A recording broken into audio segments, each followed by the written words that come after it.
L'enveloppe me semblait lourde entre mes mains alors que j'étais assise seule dans le bureau de mon oncle John, le soleil de l'après-midi projetant de longues ombres à travers les fenêtres du sol au plafond. Le reste de la famille était encore en bas, picorant les rafraîchissements du funérail et discutant de la succession comme des vautours tournant autour de leur proie. Mais je ne pouvais pas les rejoindre, pas avec les derniers mots de mon oncle John résonnant encore dans mon esprit.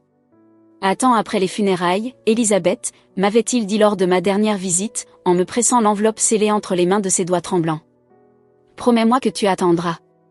Ses yeux, d'ordinaire pétillants de malice, étaient alors graves, presque désespérés. J'avais promis, bien sûr. Mon oncle John avait toujours été différent du reste des Blackwood, plus chaleureux, plus gentil, moins obsédé par l'image immaculée de la famille. Alors que mon père et ses autres frères et sœurs couraient après le statut social et la richesse, mon oncle John était celui qui assistait à mes pièces de théâtre à l'école, qui me demandait quels étaient mes rêves, qui me traitait comme une personne et non comme un simple pion dans le grand jeu d'échecs familial. Maintenant, 3 jours après avoir regardé son cercueil être descendu en terre, je brisais enfin le sceau. Je m'appelle Elisabeth Blackwood, et jusqu'à ce moment-là, je pensais comprendre ma famille. Les Blackwood étaient une vieille famille fortunée, dont les racines remontaient aux premiers jours de la haute société de Boston. Notre société d'investissement, Blackwood Capital, gérait des milliards d'actifs. Nous vivions dans des manoirs, fréquentions des écoles d'élite et évoluions dans des cercles où les noms de famille avaient plus de poids que les comptes en banque. Mais en dépliant la lettre de mon oncle John, tout ce que je croyais savoir commença à s'effondrer. Ma très chère Elisabeth, commençait la lettre, son écriture familière me tirant des larmes. Si tu lis ceci, c'est que je ne suis plus là. Et il est temps que tu connaisses la vérité sur la fortune de notre famille. Sur la véritable origine de la richesse des Blackwood. Je m'arrêtai, le cœur battant. À travers la fenêtre ouverte du bureau, j'entendais les voix de mes proches flotter depuis le jardin. Mon père, William Blackwood Jr. devait sans doute déjà s'imposer comme le nouveau chef de la famille, planifiant comment diviser le patrimoine considérable de mon oncle John. L'histoire que nous avons toujours racontée, poursuivait la lettre, celle de ton arrière-grand-père qui aurait bâti Blackwood Capital à partir de rien, de son génie financier et de son sens impeccable du timing, tout cela est un mensonge. La vérité est bien plus sombre, et elle commence avec un homme nommé James Sullivan et un vol qui a tout changé. Mes mains tremblaient alors que je continuais ma lecture. D'après mon oncle John, en 1963, mon arrière-grand-père, William Blackwood Sr., était un courtier en bourse en difficulté, luttant pour maintenir à flot son petit cabinet. James Sullivan était son client, un immigrant qui avait passé 30 ans à bâtir une entreprise d'import-export prospère. Sullivan faisait confiance à ton arrière-grand-père, écrivait mon oncle John. Il lui a confié toutes ses économies, des millions en valeur actuelle. Mais William Sr. y a vu une opportunité, une qui le ferait soit sombrer, soit le propulser au sommet pour toujours. La lettre détaillait comment William Sr. avait systématiquement volé l'argent de Sullivan par une série d'investissements frauduleux et de comptes cachés. Lorsqu'il découvrit le vol, Sullivan confronta William Sr., menaçant de prévenir les autorités. Ce qui s'est passé ensuite, écrivait mon oncle John, je ne l'ai découvert que des années plus tard, après que ton grand-père, mon père, eut trop bu un soir. Sullivan ne s'est pas simplement volatilisé, comme les journaux l'avaient rapporté. On l'a retrouvé grièvement battu près des docks. Il a survécu, mais on lui a fait comprendre sans détour que s'il allait voir la police, sa famille subirait le même sort. Je me sentis nauséeuse. James Sullivan avait été contraint de fuir Boston, abandonnant tout ce qu'il avait construit. William Sr. avait utilisé l'argent volé pour agrandir son cabinet, jetant ainsi les bases de ce qui allait devenir Blackwood Capital. Le vol n'était pas seulement une question d'argent, expliqua mon oncle John. Sullivan possédait des documents, des contrats avec des fournisseurs étrangers qui étaient en avance de plusieurs décennies sur leur temps. Ton arrière-grand-père les a volés aussi, utilisant les contacts de Sullivan pour établir la présence internationale de notre famille. Tout ce que nous possédons, l'entreprise, les propriétés, notre place dans la société, tout vient de ce qui a été volé à James Sullivan. Mes mains tremblaient alors que j'atteignais la partie suivante de la lettre. J'ai passé des années à traquer la vérité, à rassembler des preuves. Tout est dans un coffre à la First National Bank. La clé est scotchée à l'arrière de cette lettre. Mais il y a autre chose, Elisabeth. James Sullivan avait un petit-fils. Il s'appelle Michael Carter, et cela fait des années qu'il essaie de découvrir la vérité sur la fortune perdue de sa famille. Je touchai la petite clé scotchée à la dernière page de la lettre. En dessous, mon oncle John avait écrit une adresse email et un numéro de téléphone, les coordonnées de Michael Carter. Je te confie cela, Elisabeth, parce que tu es différente des autres. Tu as le cœur de ta mère et la force de ta grand-mère. Tu sauras quoi faire de la vérité. » La lettre se terminait par des instructions détaillées sur le coffre et une dernière note. « Quoi que tu décides, souviens-toi que la vérité finit toujours par éclater. Il vaut mieux qu'elle vienne de quelqu'un qui a une conscience que de quelqu'un qui cherche à se venger. » Je restais assise là un long moment, la lettre lourde sur mes genoux, la clé froide contre ma paume. Dehors, j'entendais le rire de mon père, confiant et assuré. Il m'avait toujours dit que le succès de notre famille venait de la prise de décision audacieuse. Je me demandais s'il savait à quel point celle de son grand-père l'avait été. Le lendemain matin, j'arrivai à la First National Bank dès son ouverture. Le coffre contenait exactement ce que mon oncle John avait promis, des décennies de preuves, méticuleusement rassemblées et organisées. Des relevés bancaires montrant les transferts originaux de l'argent de Sullivan. De la correspondance entre William Senior et divers associés, discutant de la manière de gérer la situation Sullivan. Des coupures de journaux sur la disparition de Sullivan et l'expansion mystérieuse de Blackwood Capital. Mais le plus accablant restait les contrats et documents commerciaux volés à Sullivan, leur page jaunie portant encore sa signature. Mon oncle John avait même inclus une estimation moderne de la valeur des actifs volés à Sullivan aujourd'hui, plus de 3 milliards de dollars. Je passais des heures dans la salle privée de la banque à tout examiner. Chaque document, chaque preuve, était une fissure de plus dans les fondations de tout ce que je croyais savoir sur ma famille. La richesse que nous exhibions. La supériorité que nous revendiquions. L'héritage que nous protégions. Tout reposait sur un crime. Ce soir-là, en rentrant chez moi, mon téléphone vibra sous une avalanche de messages de mon père. La famille se réunissait pour dîner et discuter de la succession de mon oncle John. Ma présence était attendue. J'eus presque envie de rire. Ils étaient tous si préoccupés par les millions de mon oncle John, sans savoir qu'il avait laissé derrière lui quelque chose de bien plus précieux et bien plus dangereux que de l'argent. La question était, qu'allais-je en faire ? Je me garai dans mon parking et sortis mon téléphone, fixant les coordonnées de Michael Carter. Un appel pouvait tout changer. Un email pouvait déclencher le processus d'exposition de décennies de mensonges. Mais d'abord, j'avais un dîner de famille à honorer. Une dernière occasion de les voir tous réunis sûrs de leur position, protégés par leurs illusions avant que je ne décide si j'allais tout faire s'écrouler. En me changeant pour le dîner, je repensais aux mots de mon oncle John. « Tu sauras quoi faire de la vérité. » Le problème, c'était que je n'en étais pas certaine. La vérité pouvait détruire ma famille. Mais la garder secrète, c'était être complice d'un crime qui avait ruiné l'héritage d'une autre famille. Le soleil se couchait alors que je conduisais jusqu'au manoir de mes parents à Beacon Hill, projetant de longues ombres sur les rues pavées. Les mêmes rues où, des décennies plus tôt, James Sullivan avait construit son entreprise, fait confiance à la mauvaise personne et tout perdu. Je me garai derrière la Tesla de ma sœur Margaret et vérifiai mon reflet dans le rétroviseur. J'avais l'air de toujours une Blackwood impeccable, prête pour une nouvelle réunion de famille. Mais à l'intérieur, tout avait changé. La vérité sur la fortune de notre famille me brûlait la conscience. Les prochaines heures allaient déterminer si je laissais ce feu se propager ou si je l'étouffais à jamais. Le dîner de la famille Blackwood était exactement ce qu'on pouvait attendre. Des verres en cristal captant la lumière du lustre antique. Des couverts en argent qui ornaient cette table depuis des générations. Des conversations aussi soigneusement polies que l'acajou sous nos coudes. Mon père siégeait à la tête de la table, déjà parfaitement à l'aise dans son nouveau rôle de patriarche de la famille. Ma sœur Margaret était à sa droite, son mari Thomas buvant chacune de ses paroles. Mon frère William Tripp, comme on l'appelait, était avachi sur sa chaise, peinant à cacher son ennui. Ma mère veillait à ce que le vin coule à flot, comblant les silences gênants avec son aisance habituelle. À propos de la succession de John, commença mon père en posant sa fourchette, les chiffres préliminaires sont plutôt prometteurs. Le vieux était encore plus prospère que nous le pensions. Je serrai mon verre d'eau plus fort, en pensant au contenu du coffre. S'il savait seulement. Bien sûr, poursuivit mon père, il y a certaines complications. Le testament de John contient des clauses inhabituelles. Comme quoi, demanda Margaret en se penchant en avant. Il a légué une part importante à des œuvres de charité, dit mon père, son mécontentement évident. Et il y a quelques questions sur ses avoirs à l'étranger. Je ne pus m'en empêcher. Des questions comme quoi, papa ? Il me jeta un regard, surpris par mon intérêt. D'ordinaire, je me taisais durant ces discussions financières. Rien dont tu aies à te soucier, ma chérie. Juste de vieilles affaires à régler. De vieilles affaires. Comme voler le travail de toute une vie et réduire un homme au silence?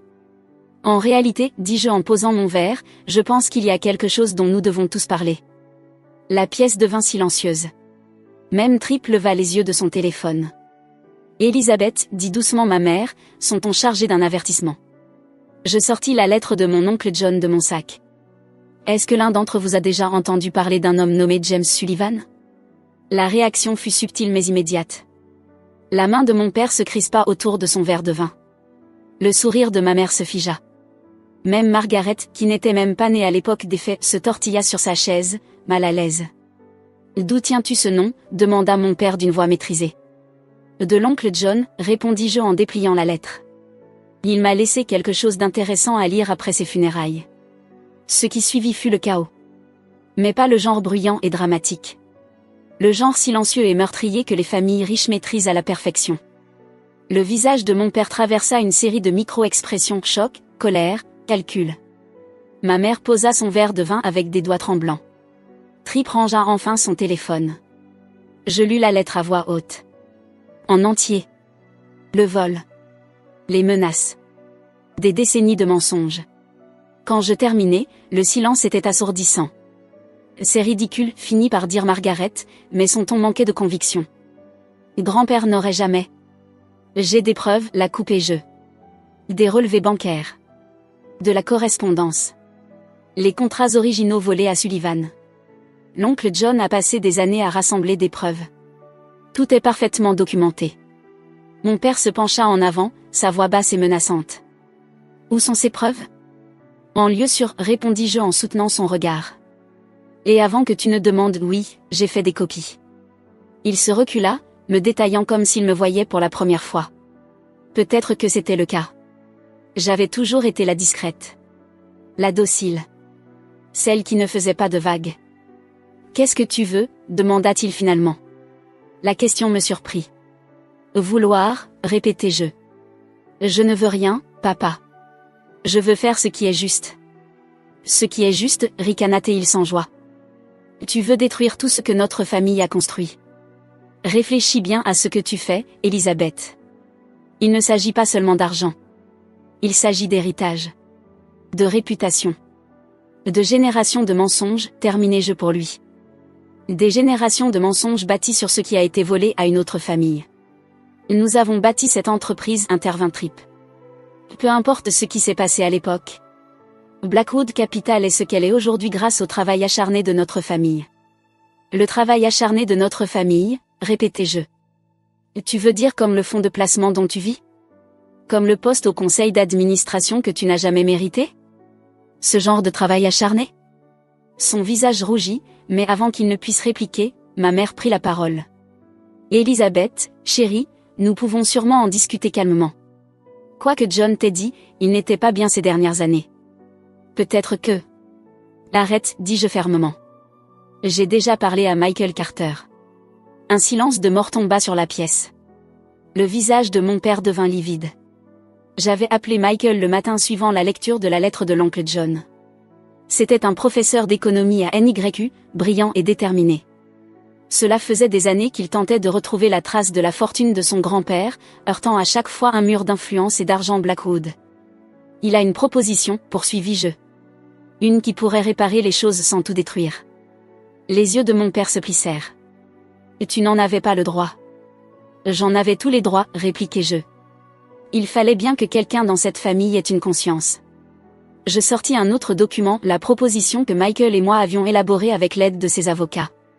Blackwood Capital créera une nouvelle division dédiée aux entreprises appartenant à des immigrants et des minorités. Elle sera financée à hauteur de 2 milliards de dollars, gérée indépendamment, avec Michael Carter comme président. La fondation Sullivan, ajoutai-je. C'est ainsi qu'elle s'appellera. 2 milliards, s'étrangla Margaret. Moins que ce qui a été volé, ajusté à l'inflation, répondis-je calmement.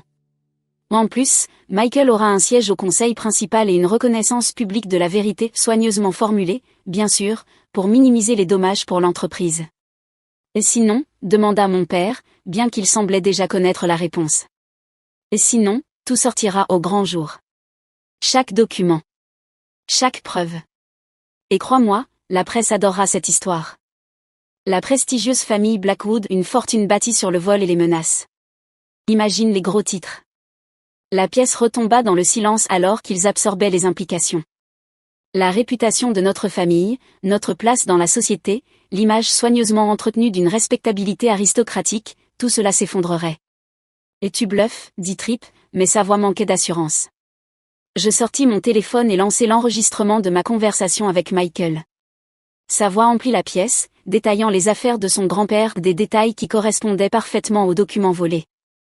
Réfléchissez dis-je en arrêtant l'enregistrement. Il ne s'agit pas seulement d'argent. Il s'agit de faire ce qui est juste. De réparer un tort qui empoisonne cette famille depuis des générations. Mon père se leva brusquement et marcha jusqu'à la fenêtre, fixant le jardin où des générations de Blackwood avaient joué, grandi, vécu leur vie de privilège. Lorsqu'il se retourna, il paraissait plus âgé, comme marqué par le poids de l'histoire. « 2 milliards » demanda-t-il d'une voix plus basse. J'acquiesçai. Et le siège au conseil. Non négociable. Il resta silencieux un long moment, puis, je vais devoir convoquer une réunion d'urgence du conseil d'administration. Un immense soulagement m'envahit. Ce n'était pas une victoire totale. Les Blackwood resteraient riches, influents. Mais c'était un début. Un pas vers la justice. Vers la réparation d'un mal qui avait perduré pendant des décennies. Les semaines suivantes furent un tourbillon d'avocats, de réunions et de communiqués de presse soigneusement rédigés. L'annonce de la Fondation Sullivan fut accueillie avec enthousiasme, une prestigieuse firme d'investissement prenant des mesures concrètes pour la responsabilité sociale et l'équité financière. Michael Carter se révéla être tout ce qu'oncle John avait décrit, brillant, intègre et bien plus intéressé par le changement positif que par la vengeance. Sous sa direction, la Fondation Sullivan commença à transformer des vies, offrant du capital et des opportunités à ceux qui avaient été exclus du monde de la finance traditionnelle. Ma famille s'adapta, comme les familles riches savent le faire. Mon père trouva un moyen de transformer l'histoire en un atout pour l'image publique. Margaret découvrit une passion pour l'investissement à impact social. Même Tripp se mit à arriver préparé aux réunions du conseil. Quant à moi, j'ai rejoint le comité consultatif de la Fondation Sullivan, travaillant aux côtés de Michael pour que quelque chose de bien puisse naître du sombre passé de notre famille. Ce n'était pas une justice parfaite. Rien ne pourrait réellement compenser ce qui avait été volé à James Sullivan. Mais c'était déjà quelque chose. 1 an après ce fameux dîner de famille, je me rendis sur la tombe d'oncle John. Les feuilles d'automne viraient à l'or et au rouge, formant un tapis autour de sa pierre tombale. « Tu avais raison », murmurai-je en déposant des fleurs sur la pierre de granit. Je savais quoi faire de la vérité. Je sentis une présence derrière moi et me retournai pour voir Michael Carter, tenant lui aussi un bouquet de fleurs. « Je viens ici de temps en temps », dit-il en posant son bouquet à côté du mien. Pour le remercier. D'avoir eu le courage de dire enfin la vérité. Nous restâmes là en silence, regardant les feuilles danser dans la brise. Tu sais, reprit Michael après un moment, mon grand-père disait toujours que l'argent n'était pas l'héritage le plus important qu'il pouvait nous laisser. C'était l'intégrité. Les Blackwood lui ont volé sa fortune. Mais ils n'ont pas pu lui voler ça. Je pensais à mon propre héritage. Pas au fonds fiduciaire ou au nom de famille, mais au dernier cadeau de mon oncle, la possibilité de choisir l'intégrité plutôt que la commodité. La vérité plutôt que les mensonges. Ton grand-père était un homme sage, dis-je. Tout comme ton oncle, répondit Michael. Alors que nous retournions à nos voitures, je réfléchis à la notion d'héritage, pas celui qui se mesure en dollars ou en propriété, mais celui qui se mesure en choix. Le choix d'affronter des vérités inconfortables. De réparer d'anciennes injustices. D'être meilleurs que ceux qui nous ont précédés. La Fondation Sullivan continue de grandir, finançant des rêves et construisant des avenirs. Le nom des Blackwood a toujours du poids dans la haute société de Boston, mais il est désormais associé à la rédemption plutôt qu'au simple privilège. Et quelque part, j'aime à croire qu'oncle John sourit. Satisfait que sa dernière lettre ait accompli exactement ce qu'il espérait. Elle a donné à la vérité une chance de réparer ce que les mensonges avaient brisé. Parfois, l'héritage le plus précieux n'est ni l'argent, ni le pouvoir, ni le statut social. Parfois, c'est le courage de regarder une façade soigneusement construite et de décider que la vérité compte plus que les apparences. Quant à moi, j'ai appris que le véritable héritage, ce n'est pas ce qu'on reçoit. C'est ce qu'on choisit de faire avec ce que l'on sait.